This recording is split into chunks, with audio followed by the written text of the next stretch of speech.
Let's begin with the first question and answer session. We will try to answer as many questions as possible.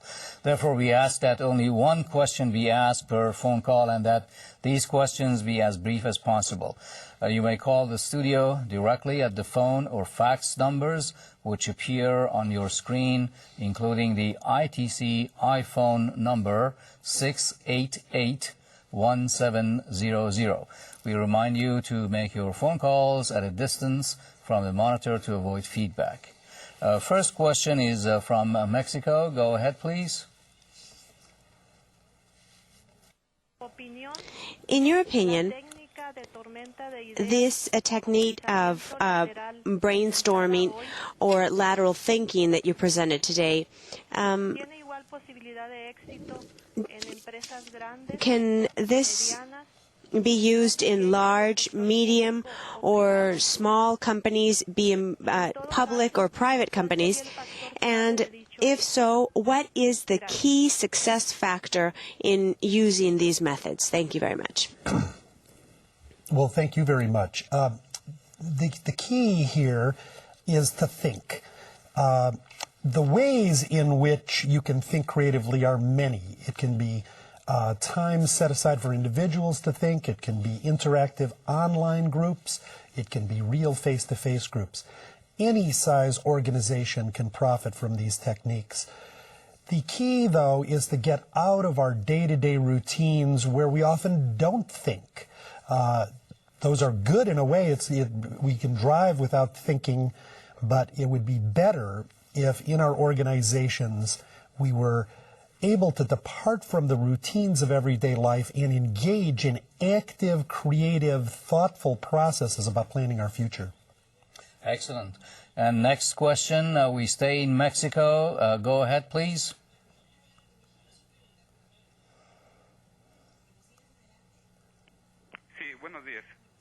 Buenos días. I'm calling from the University Tecnológica de Nezahualcóyotl, and my question is the following. Do you think that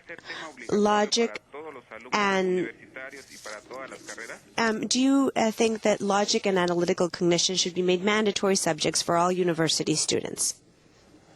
Yes, I do. Sí lo pienso.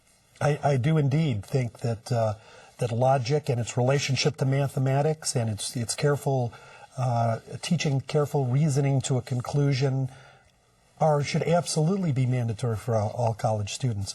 Very often we learn the content of a subject matter, but we don't learn the process of a subject matter. And understanding the process, which is the logic or the mathematics or the thinking or the reasoning process behind it, is actually more important than any little fact or bit of knowledge we might learn in our classes.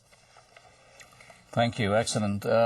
Our next question is also from Mexico. Go ahead, please.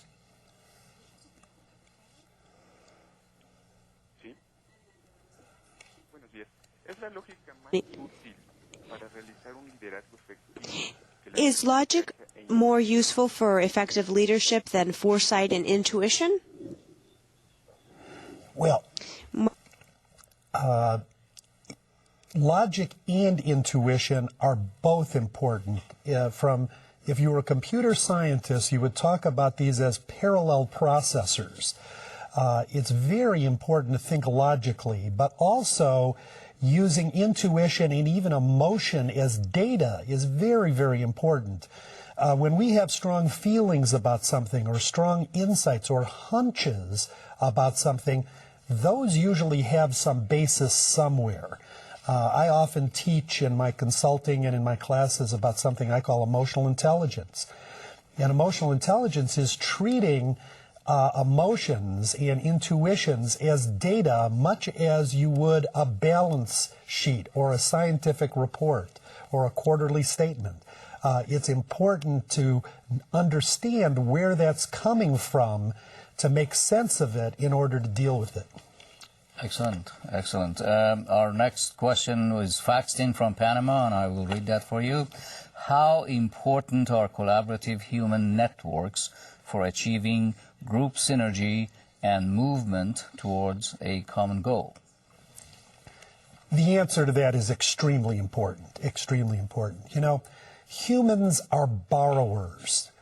Of all the ideas that any of us have on a given day, probably less than 1% of them are in any sense original. We collect ideas from our families, from our cultures, from the media, from our classes, and so it is the combination of those ideas that are the font of creativity. When you put creative people together and they begin to chain off of other ideas, you have an outcome that is often even greater than the sum of the individual contributions together. Thank you for your questions. Let's now move to the second module of our program.